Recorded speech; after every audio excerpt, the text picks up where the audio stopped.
All right, on this episode of Bowks Talking Bouts, happy to be speaking with an individual who's got a great fight coming up, BKFC 18. It's going down June the 26th. It's going down at 205 pounds, and the BKFC championship is on the line. We have Hector Lombard and Joe Riggs knuckling up and towing the line, and great to have Hector back on the show. How's your day going so far, man? Doing great. It's a beautiful day, and I cannot wait to take care of my garden. Yeah, and I'm kind of just, checking out the training, and it seems like the iron sharpens iron adage is really coming to mind just with you working with Joey Beltran. I spoke to him, and he was very complimentary of you as a sparring partner and just a great guy to train with. You have a lot of infectious, positive energy. What has your experience been like working with the BKFC heavyweight champ? He's a great guy. I like him, and very, very humble. Very, he's good people. And that's my point these days. Back in the days, I was training with a bunch of freaking jealous people. That all they did was came to ATT because of me, and later on the jealousy starting from Tyrone Woodley, and the list goes on. But one day, at one point, I was just gonna tell you what really happened between me and Tyrone Woodley and a bunch of other people. But now we gotta focus on the banner. So yeah, he's a great guy. I like him, and everybody does. So. Yeah, and it seems like a great person to be working with, just with you vying for a BKFC championship, and he already is the champion in the space there. So it seems like a great momentum step, just with you already being 2-0 in the space there. Yeah. Yeah, and just your opponent, Joe Riggs here. I'm wondering how excited you are to be doing it, just with the backdrop of you guys were supposed to fight in 2020. So I imagine he was on your radar for a little bit. Does it feel good to finally be getting this going on just because you guys were matched up previously? Yeah, I like the matchup not only because Joe Riggs has been fighting for a long time. He's a big name. Anyway, you mention his name from UFC, Bellator. He fought in every organization like myself. So we're gonna see who is best in bare-knuckle.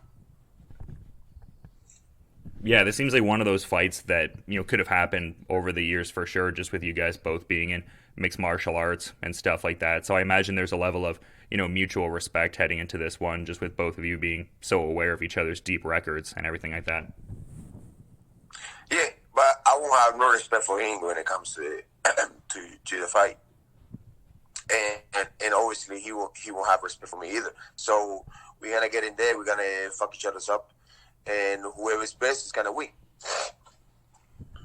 Yeah, absolutely. And I'm kind of wondering, just because you were a decorated judo player and you'd captured the Bellator championship, I'm wondering how much importance that BKFC cruiserweight championship would have in the context of your career accomplishments there. Yeah, a lot.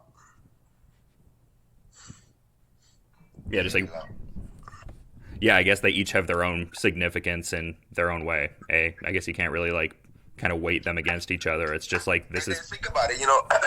How blessed. I don't even know if he has the proper word to mention, but how good is that I'm fighting a legend that fought from a Strike Force, UFC, Bellator. I think the only thing that he didn't fight was in Pride. So myself, I fought everywhere, including amateurs and and BJJ. I even compete in the Abu Dhabis. So it's gonna be great. Yeah, and just such a deep history in the sport. I'd seen you had that post a little bit ago where you were talking about how you only had 7 fights at the time, and then fought Daiju Takase, who'd fought guys like Carlos Newton and Anderson Silva. And so did Therapia. It's funny because somehow since I started my career, I remember like one of my first fights. It was against Chris Brown. And Chris Brown was a decorated wrestler, 2 times Olympian, and he beat 4 of the Gracies in Abu Dhabi. And I knocked him out. Obviously, they didn't give me the fight because some political bullshit. But I knocked him out, and then from there, I fought a bunch of legends. I'm all in my career, and obviously, Daishu Takasi was my 7th fight. He's one of the few that hold victories over Anderson Silva, and he just came from Pride, and I fought him right after 2 fights right after he beat Anderson Silva, and everybody was saying like, oh, you fought nobodies. I'm like, how the fuck you figure this shit? Yeah, right. From Brian Ebersol that he had over 70 fights. I fought it in Australia. To Tehuna, which was a contender at one point in the UFC. The list fucking goes on big names that I fought. Akihiro Gono, Musashi, and everybody was saying like, "Oh, you fought bumps." I'm like, really? Yeah, I think it was people who weren't following the sport at the time, because I think anyone that was understands the depth of your resume, man. It's just the level of jealousy, and it was unbelievable. Yeah, no. It is what it is. Yeah, definitely ridiculous, man. But, I definitely understand how deep your resume is. But I saw some recent post you had there that I thought was sort of curious there. Like you were talking about how everyone is critical of the fighters and fighting promotions. So let's be critical of some journalists, too. Some are lame. Are you dealing with a lot of bad interviews as of late? No, I just like to go with the flow when I go interviews. Like I'm doing it right now. Okay, like I like to talk about things, and no disrespect to you, but most of the people on the other side, no, on the fighter side, on the other side, they don't respect the fighters. Period. And they want to ask the interview, and the interview they want to ask the questions that they feel like it, and it's just fucking wrong. Like, let the guy flow. Let the guy speak about things that sometimes he wants to talk about. Most of the times when fighters do an interview, it's the stupid same shit. How you feeling for this fight? Yeah. How's your preparation is going for this fight? How is your weight cut is going for this fight? I mean, like, you like, what the fuck is going on? You cannot flow with these clowns. You cannot flow. It's just insane. And at the same time, these are the people that are representing the combat sport. So if they are so pathetic doing those interviews, imagine what else they can do so pathetic. So, like I said, right now we're talking about flow. Right now we're talking about, things to be happening. I wish I could have a guy say like, let me ask you, how was your career up there in Australia? I can tell you, it was totally sucks. Because the level of jealousy and the level of against me, I had to fight against a referee. If you see fights that I have, like I can just mention to you, over 10 fights that I have to fight against the referee. The referee is just pulling me down. I remember when I fought James Tehuna. I KO the guy. The referee stopped the fight. And I'm like, okay, I won. That's the way it is in MMA, right? I won the fight. No. He restarted the fight again. I say, the fuck are you doing? So I had to beat the guy twice because he wouldn't never give me the fight. The same referee, I fought Chris Brown, the guy that I also mentioned to you before. Nobody wanted to fight. He just came back from from Abu Dhabi, I remember. And everybody was like, fuck, this guy should beat the two or the Gracies. Fuck that. We don't fight in this guy. Everybody was passing on. I got the call, and they said, like, will you fight this guy? I said, well, give me a little bit extra more money, I'll fight. So they paid me a little bit extra more money. And I'm like, yeah, let's do it. And I knocked him out quick. It was the fastest KO at that time. They gave me the fight. They couldn't say anything else. I knocked him out cold. They gave me the fight. And then the next day, they said, like, well, you headbutt the guy. You're like, how the fuck this shit happen? Because, they knew everybody. They knew the promoters. They knew everybody. It was a bunch of politics involved. And I was just a young cat in the hood. And they're like, you know what? Fuck you. We're not going to give you this victory. So they did it. It's still on my record. But if you really see the fight, if you really see what happened, I knocked him out cold. And the same with Yarish once again. When I fought Takashi, he's there in the middle, trying to stop the fight multiple times and warning the guy in Japanese because he couldn't speak Japanese. He was doing some bullshit martial arts up there, like, I cannot even believe it. But he couldn't speak Japanese. He's stopping the fight multiple times and telling the guy, protect yourself. This guy's gonna knock you out if you keep fighting that way. And I'm like, what the fuck is going on? Because I know a little bit Japanese myself. Because I was in Japan multiple times because judo. The list goes on.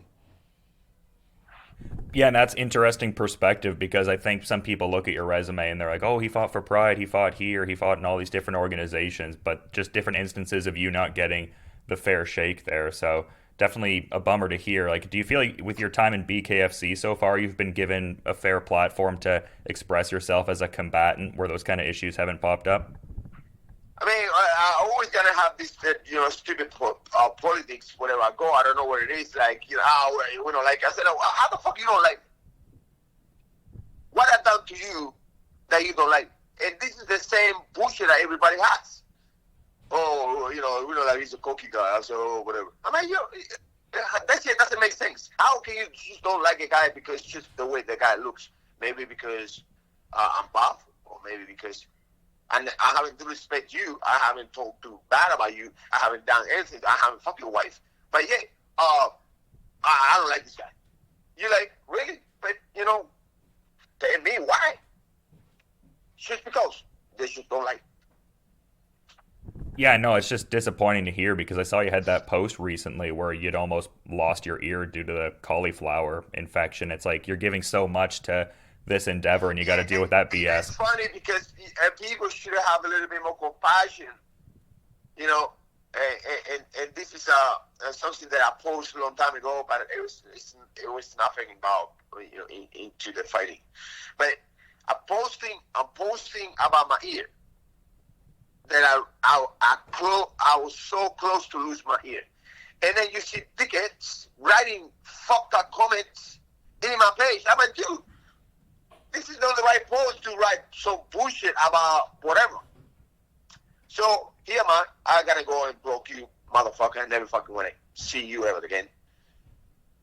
Just because you're a piece of shit and you're trash. Because if you see, let's suppose like me and you, we have in a situation. It's not happening. But let's suppose like me and you, we have in a situation. Like whether you try to fuck my girl, or whether you try to steal money, or whether you try to break into my house, whatever. Yeah.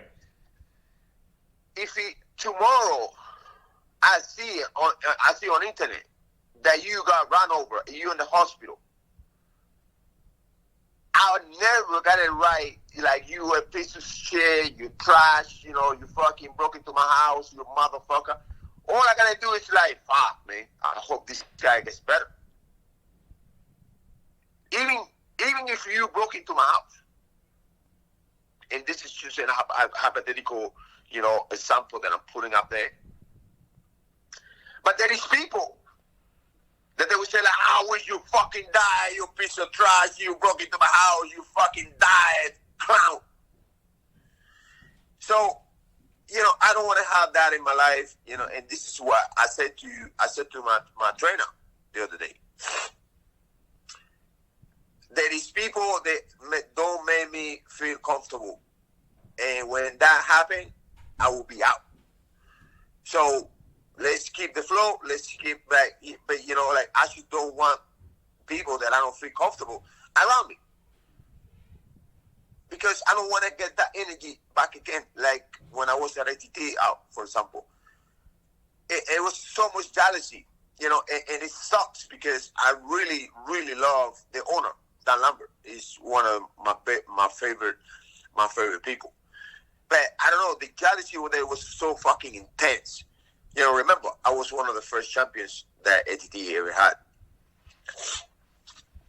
Yeah, is that anything you want to get into at all? Because, I've seen, for some reason, stories popping up in recent months, last couple of years, just of those different interactions with sparring partners, like the real hard sparring and things of that nature. Is that anything you want to talk about at all, or maybe save for a different point? 'Cause you mentioned Tyron Woodley earlier. Sparring is sparring.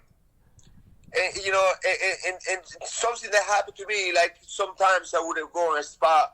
First of all, when I go in American Top Team, okay, all these motherfuckers tried to bully me. At the time, it was like all Brazilians, and they were very territorial.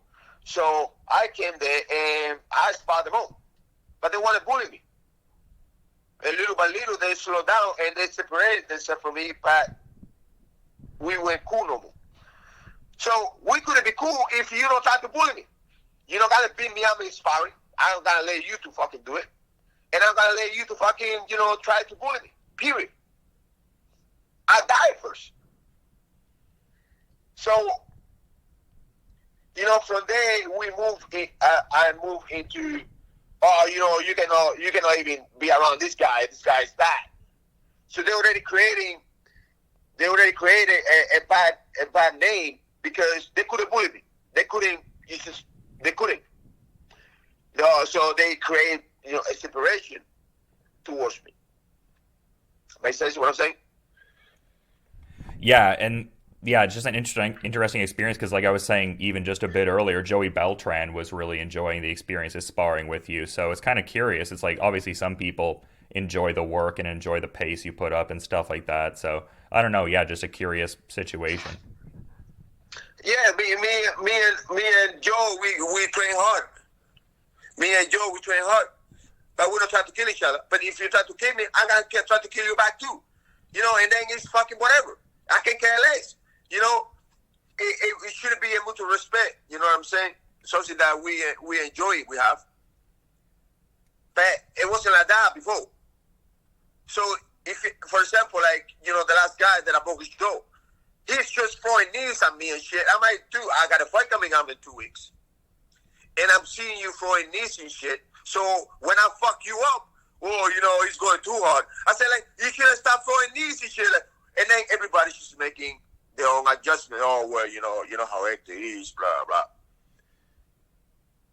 And it's happening all the time, over and over. But yet, they make their own stories. And I had no intention to lie. I got no intentions to lie at all. Yeah, I get what you're saying for sure, man. But I guess a question I had, because there was that story going around about you and Josh Barnett having that infamous gym fight, and I think he tried to bully me.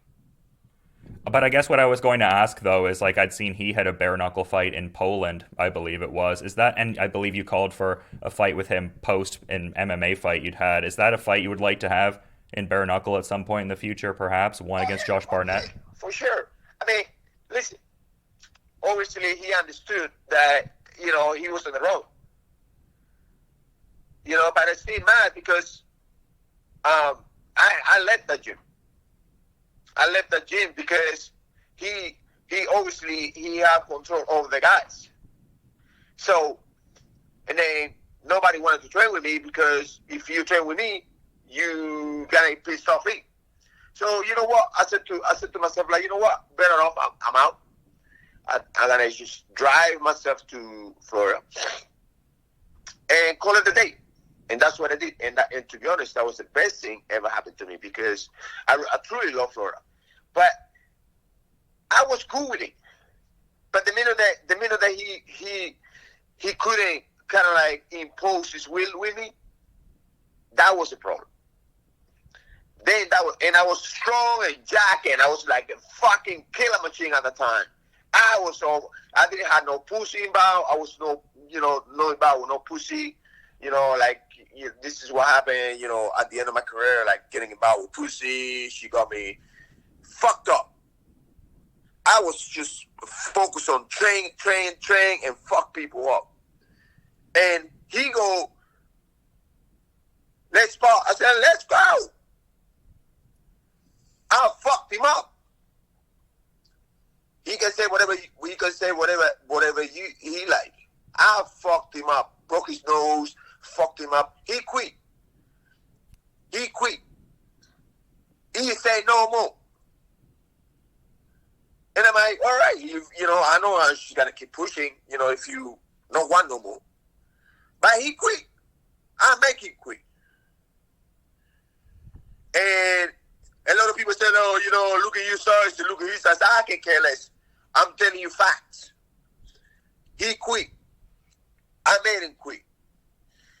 And then after, the nightmare and the nose things and, the mental war bullshit start, like he should start to separate everybody that would train with me or whatever. I said, like, you know what? Fuck you, man. Fuck you. I'm out.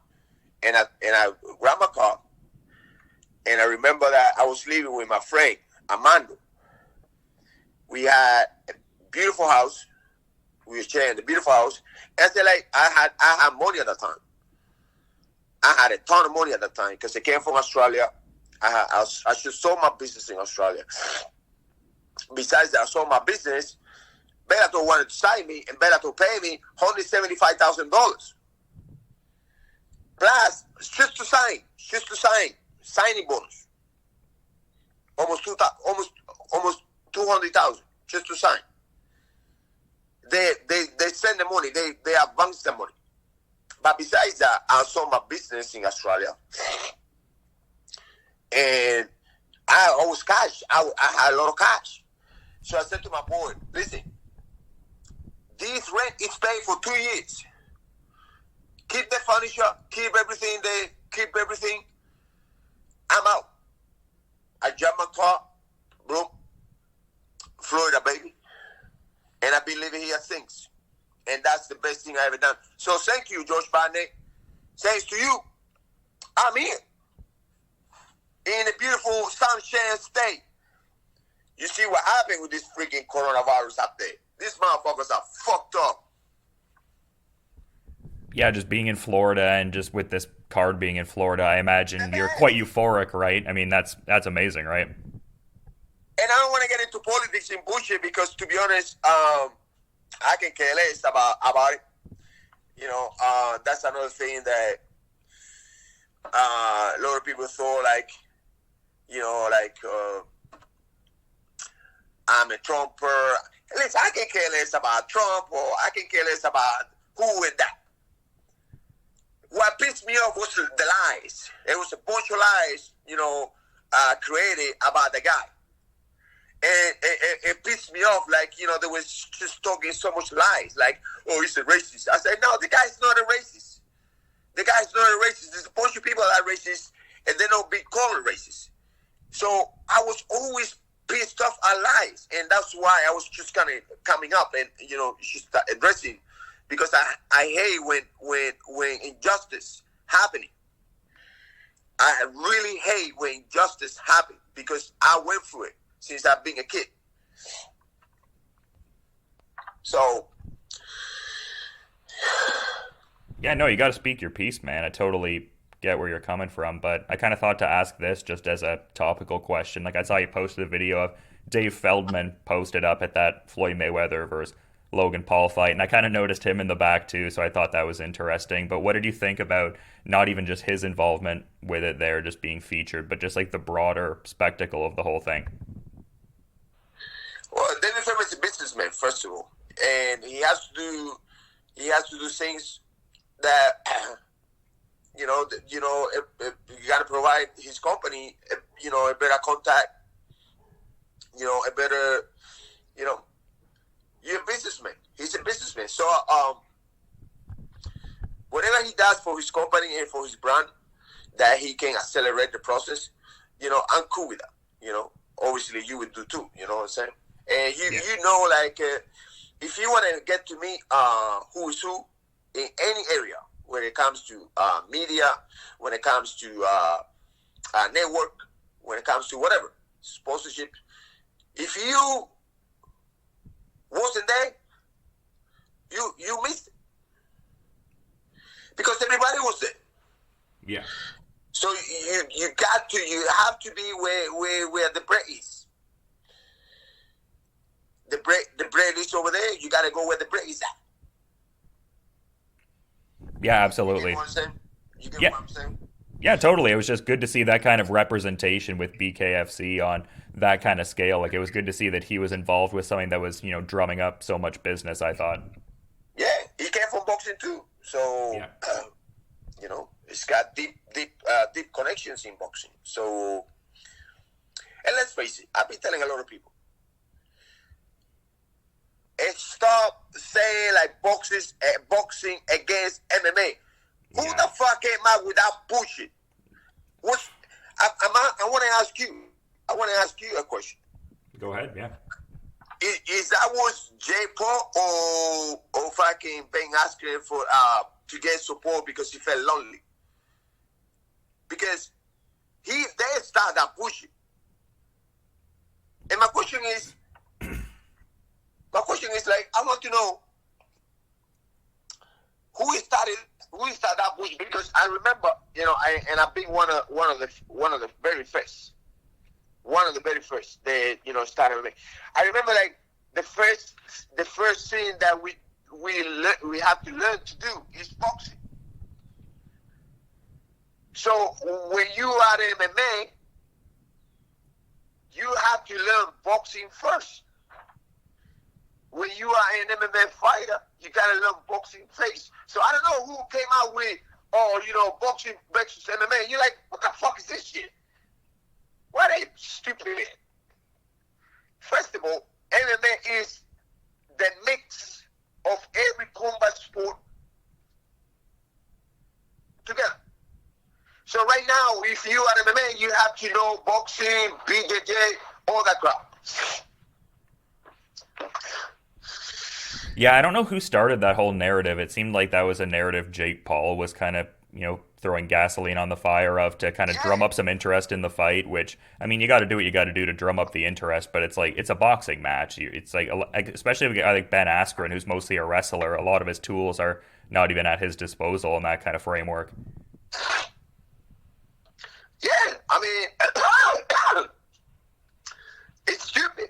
It was the biggest stupidity I've ever heard. I was like, fuck this MMA versus bullshit. Who came out with this crap? Yeah. But, a lot of people go into it. Yeah, they definitely did, for sure, man. But I kind of wanted to touch on the last bare-knuckle fight there with Kendall Grove, because I thought your performance was just exemplary, just like a rangier kind of guy, but you closed the distance well and just, really got the boxing going and finished him inside of 2 minutes there. Can you kind of talk about how the performance went there overall? Because I thought that was some really great work there.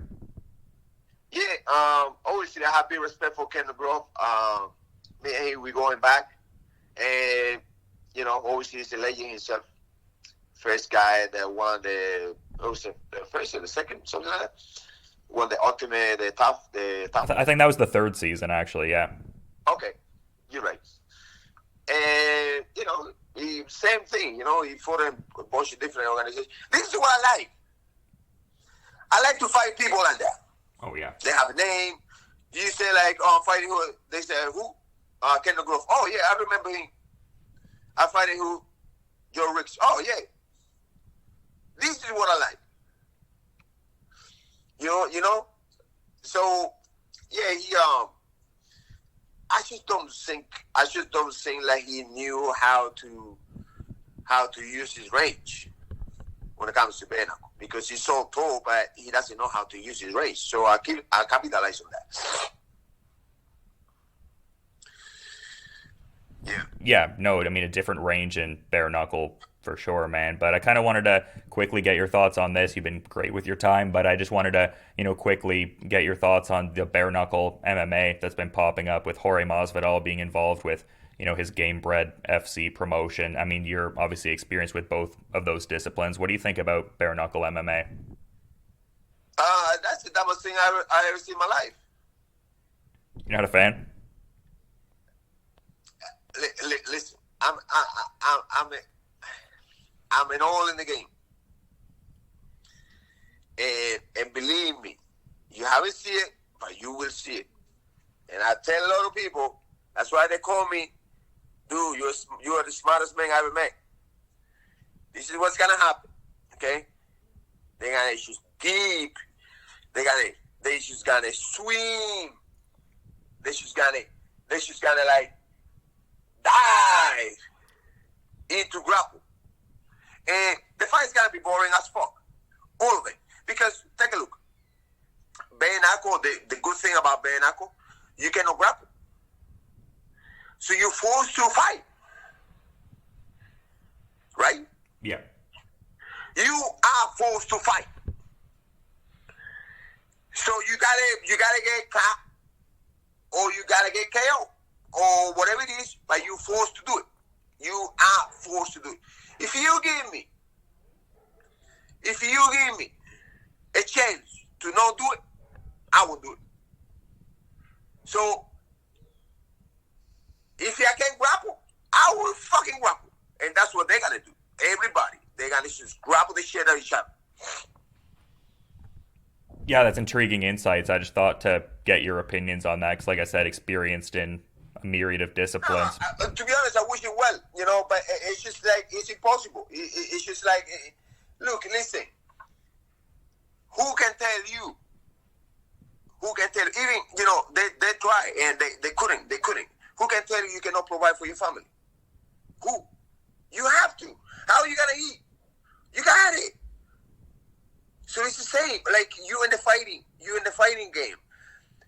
You got to protect yourself. Like what you do, you grapple. It's the safest up there. You grapple and let me don't get hit with this motherfucker. It's got no gloves. That's it. That's what's gonna happen.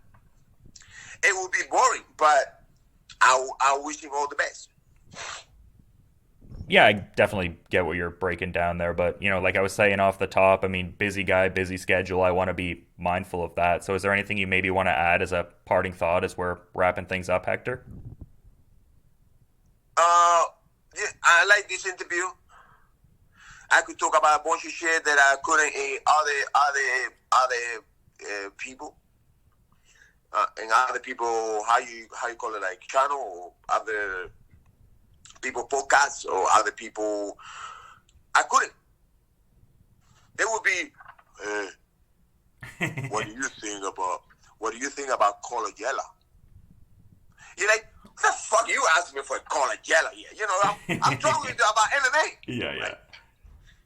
But good shit, man. Yeah, no, I mean, I'm glad that you enjoyed doing the interviews because I saw you had that, like I said, the post about the media members, and I'm like, oh, damn, I hope Hector likes the conversations we have and everything like that there. Hope he's not talking about me there. It's true. At one point, I was out. Most of the people would ask me for interviews. I said, forget about it. Fuck you. Because it was crazy, man. It was like, it was just horrible. Like, dude, let me be me. Let me, and that goes in life in general. Whether you're in a relationship or whether you're in a country or whether it's whatever, like, why people in America do so great in business? Because America allows you to be free, give you more freedom to do more things that other countries won't do. When you're in a relationship and she let you bed, you do your thing, like I see you tonight. You as a man gonna do better than a woman that always controlling. She's like, who are you talking to? Did she text you?